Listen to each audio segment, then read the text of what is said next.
주식시장이 3개월 하고서 끝날 것 같으면은 그냥 더 안 하면 되는데 내년까지 좋을 것 같은데 이렇게 악재가 나오면은 좋은 기회죠. 네, 싸게 살 수 있잖아요. 그 다 뭐 아실 수도 있지만은 LG화학이 그 자동차 업체들한테 받아놓은 수주 금액이 150조 원이에요.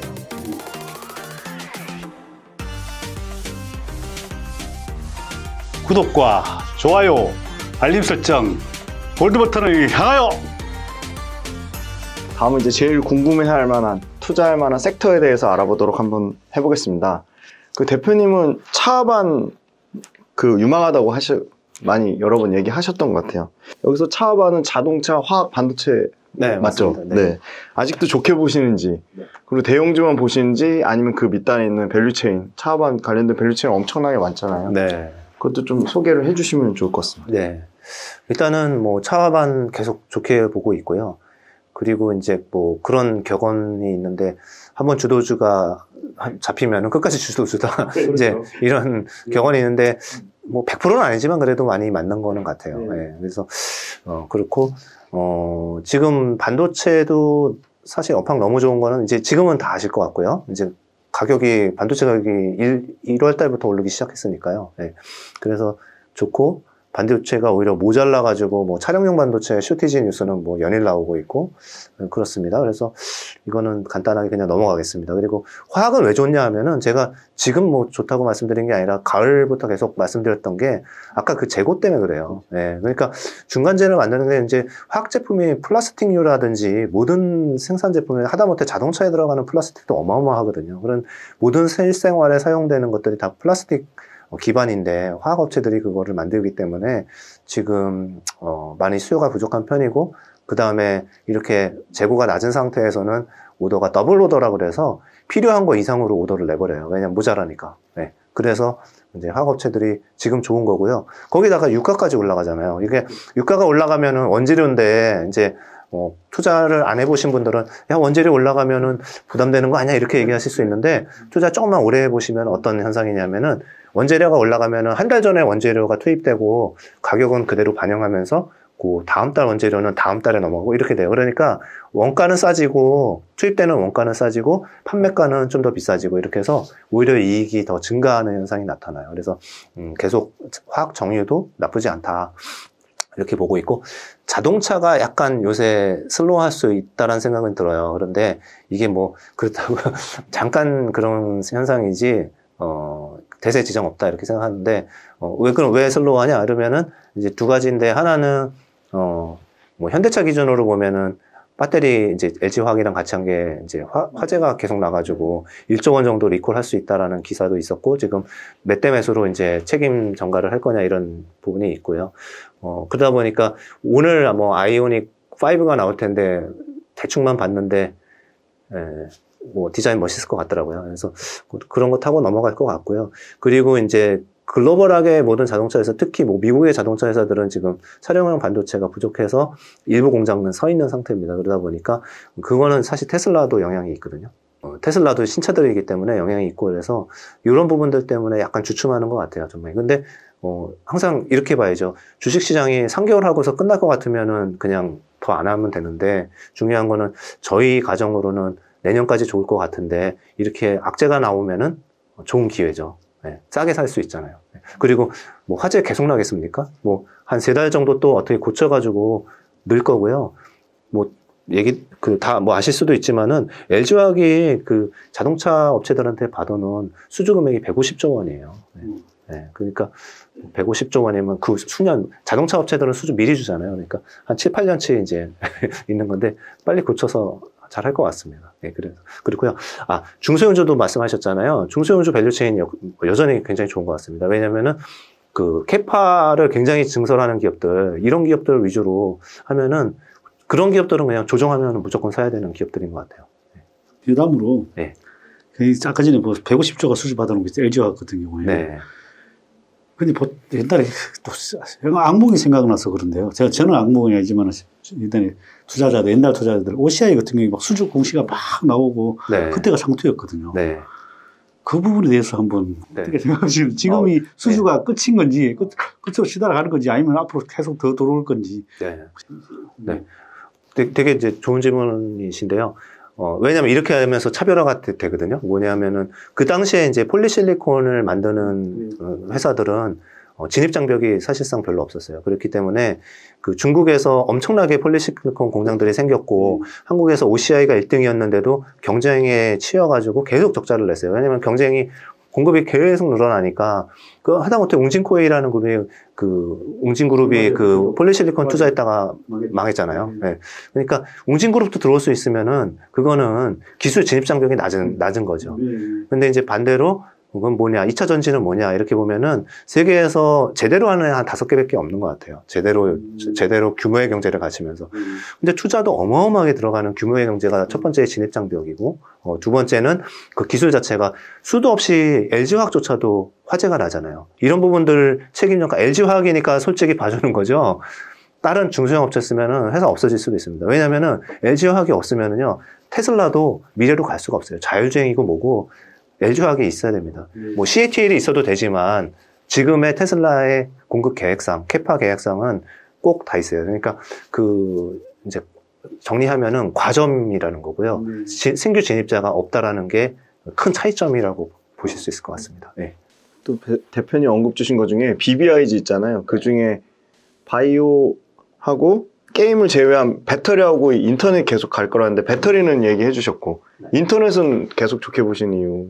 예, 제가 이제 작년에는 BBIG가 사실은 그냥 산업은 쫙 올라갔잖아요. 그 가을까지 아마 그랬던 기억이에요. 그래서 BBIG가 그 테마였고 작년 뭐 여름 가을까지 계속 주도주였고 그랬는데 제가 그때 왜 BBIG 중에서 배터리랑 인터넷만 말씀을 드렸었냐면은 그러면은 바이오와 게임은 약간 이렇게 제가 낮춘 거잖아요. 그 이유는 바이오는 한국에서 이제 1등하는 기업들이 좀 경쟁의 직면에 있는 것 같아요. 특히 미국이나 유럽에서 따르게 쫓아오는 다국적 기업들이 지금 많이 약진을 하고 있어서 그런 경쟁에 직면했다. 이래서 이제 바이오가 약간 저는 톤다운 시켰던 거고, 게임 같은 경우도 게임 업체가 너무 많다 보니까 물론 이제 NC소프트 같이처럼 이렇게 게임을 나오면 거의 99% 확률로 흥행에 성공하는 회사들도 있지만은 그렇지 않은 회사들 그러니까 많기 때문에 예를 들면 중국에서도 막혀 있고 반면에 중국 업체들이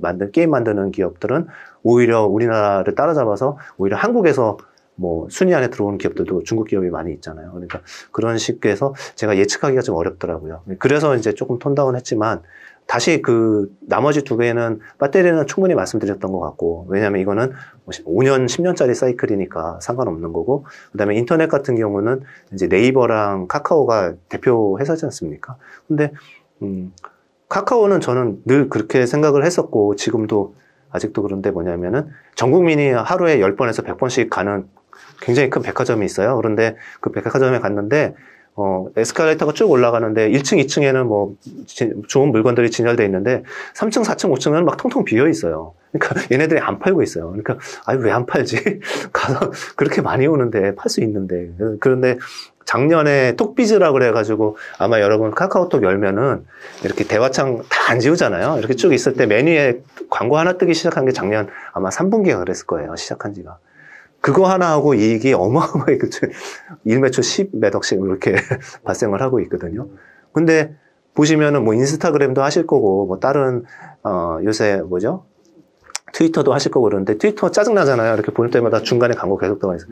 그거를 제가 그래서 3층, 4층, 5층에는 아무것도 안 쓰고 있다라는 말씀이 그런 거예요. 카카오가 중간중간에 광고를 넣어도 되고요. 다른 거 사실 카카오도 네이버처럼 똑같은 화면이 다 있는데 그냥 옆에 샵으로 해놓고서 잘 안 보이잖아요. 근데 그거 뭐 익숙하게 만들려면 만들 수도 있거든요. 그래서 그런 부분은 그냥 마이너한 거고 사실은. 그 다음에 그 외에도 뭐 자고 일어나면은 뭐 카카오 웹툰 그러니까 뭐 그것도 웹툰 가지고 세계 1위 하고 있으면 피코마 뭐 그 다음에 카카오 모빌리티에서 우버가 시총이 미국에서 110조 원이거든요. 카카오 이제 시작도 안 했는데 우리나라 정부에서 야 이제 이거 대세니까 그냥 합시다 우리도 이렇게 되면 어떻게 되겠습니까?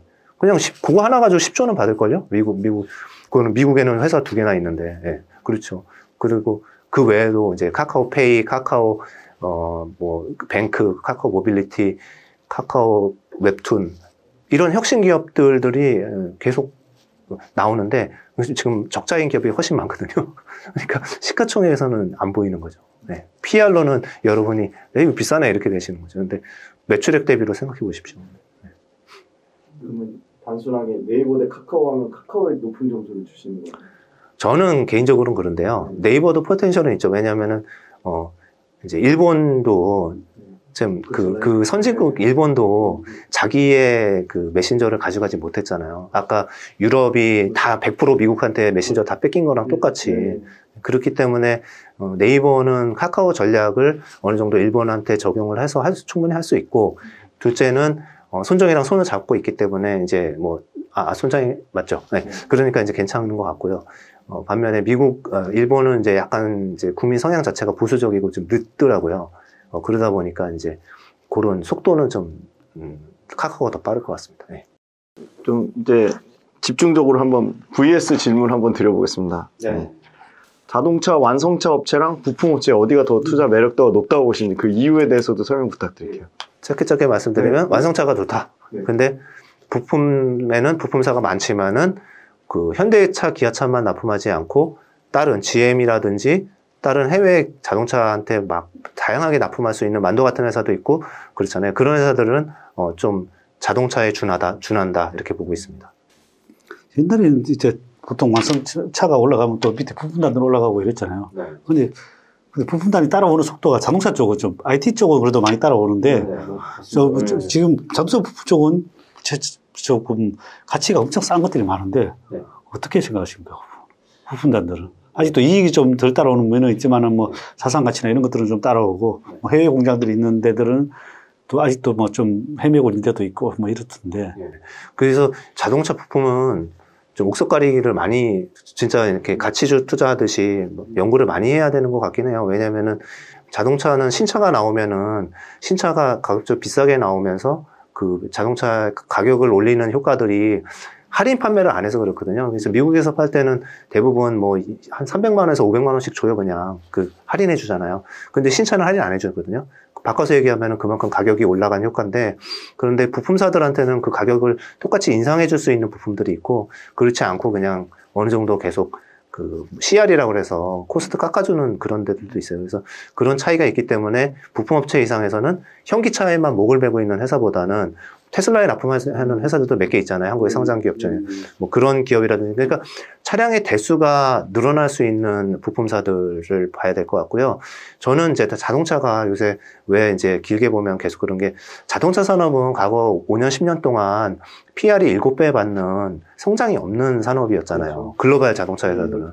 근데 지금은 자동차 산업 자체가 빅뱅이 왔거든요. 그렇죠. 왜냐하면 판도가 완전히 그 안에서 죽을 애도 생길 거고 뭐 확장도 엄청나게 될 거가 새로운 그 기업들이 이제 플랫폼 기업들이 들어오니까 그러니까 애플도 들어온다고 그러죠. 뭐 그 구글도 이제 들어오는 거죠. 뭐 이런 식으로 플랫폼 회사들이 들어오기 때문에 결국은 그런 데다가 줄대고 있는 부품사들이 있다 그러면은 그 포텐셜은 어마어마할 수도 있죠. 네. 네.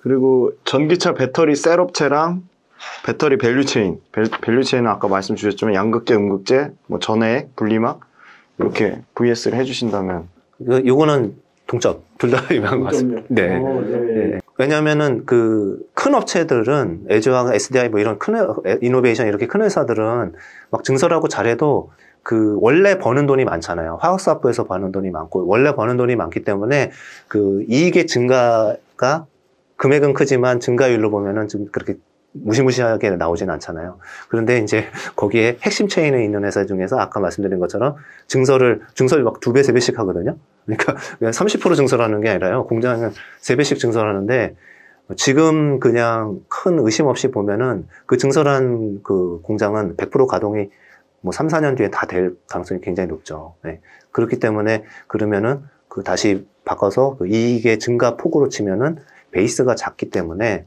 뭐 이익이 2배씩 늘어나는 기업들을 보실 수 있겠죠. 네. 그러니까 그 성장성 측면에서 밸류체인에 있는 회사들이 더 좋을 수도 있다. 그리고 이제 또 관심 많으신 반도체 소재업체 대 반도체 장비업체. 소재업체가 좋은 것 같습니다.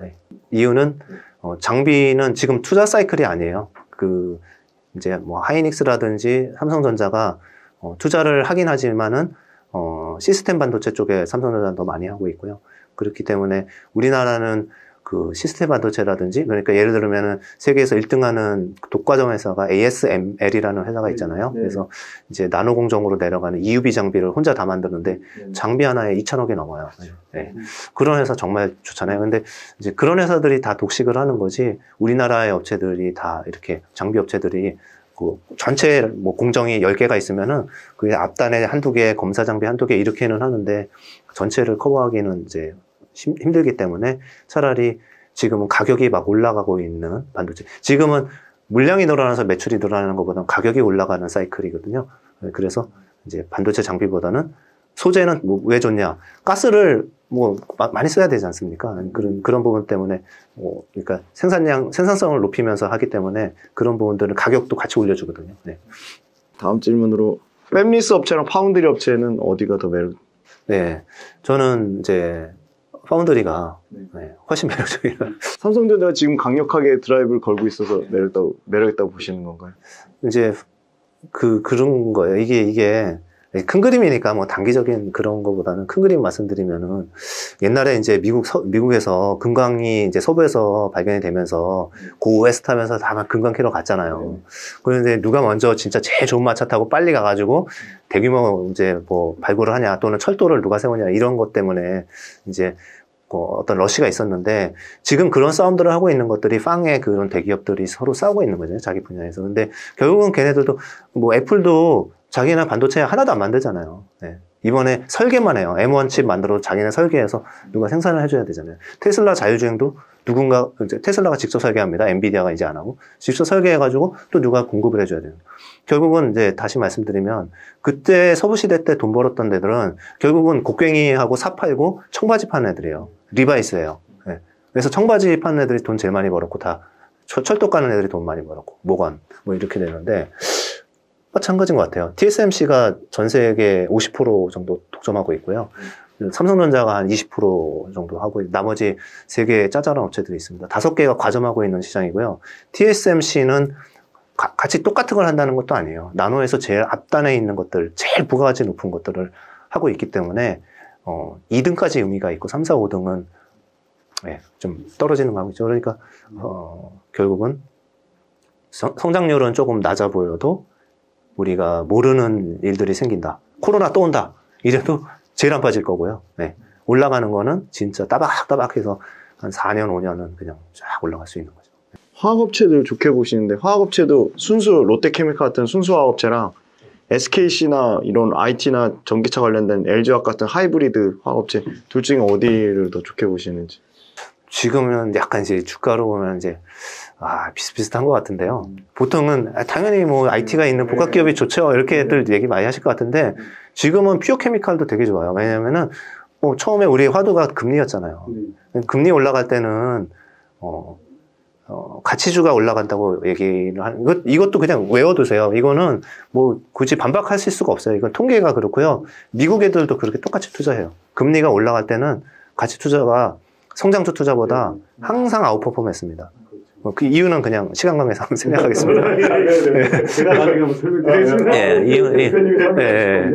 그래서 이제 가치주가 뭐냐 이러면은, 우리나라에서 가치주들은 이제 쉽게 생각하면은 PER보다는 PBR이 이제 1배 미만인 기업들이 많이 있는데, 그 보면은 다 이제 거기에 관련된 회사들일 거예요. 경기 민감주들이고 시클리컬 산업재들일 겁니다. 그래서 그런 회사들이 뭐 어떻게 보면은 자동차도 아마 1배 아직 안 됐나? 그럴 것 같은데, 자동차도 1배 안 됐을 겁니다. 그래서 화학, 자동차 뭐 이런 회사들, 그런 애들이 금리 올라가면서 같이 올라갈 수 있고, 그 다음에 좀 빈집이기 때문에 결국은 퓨어케미칼도 좋습니다. 네. 그 성장주는 많이 얘기를 자세하게 해주셨는데, 좀 다른 분들이 하지 않을 만한 좀 역발상 관점에서, 대표님도 역발상을 좀 좋아하시지만 좀 소외된 섹터 중에 좀 말씀해 주실 게 없으실까요? 예를 들어 뭐 컨택트의 여행 레저가 될 수도 있고, 여행 레저 투자하셔서 뭐 많이 수익을 내셨지만, 대표님 같은 경우는 또 다른 거 혹시 뭐 식료품, 화장품 뭐 대표님 보시기에 소외된 업종에 좀 갈 것 같다. 네. 이거는 이제 이런 것 같습니다. 이게 보통은 저희가 어닝에 기반해서 뭐를 다 이제 많이 하지만, 이제 미래에 좋아질 것들을 이제 가만히 이제 명상을 저희가 좀 해야 돼요. 그렇죠. 이렇게 가만히 생각을 하면은 답이 다 여러분한테 다 있습니다. 네, 다 있어요. 그러면은 저희가 어떻게 될지, 이렇게 될 것 같은 게 좀 알 것 같은 게 있고 잘 모르겠는 게 있어요. 그러니까 이게 좋다 나쁘다가 아니라. 네. 근데 잘 모르겠는 거는 예를 들어서 음식료를 보면은 이게 뭐 예를 뭐 라면이 더 많이 팔릴지 이건 사실 잘 모르겠거든요. 네. 그리고 화장품도 중국에서 잘 팔려야 되는데 요새 잘 팔려요. 잘 팔리는데 계속 잘 팔릴지는 솔직히 그때 가봐야지 알잖아요. 네, 그걸 잘 모르겠거든요. 그래서 잘 팔리니까 이제 좋은 거는 같은데.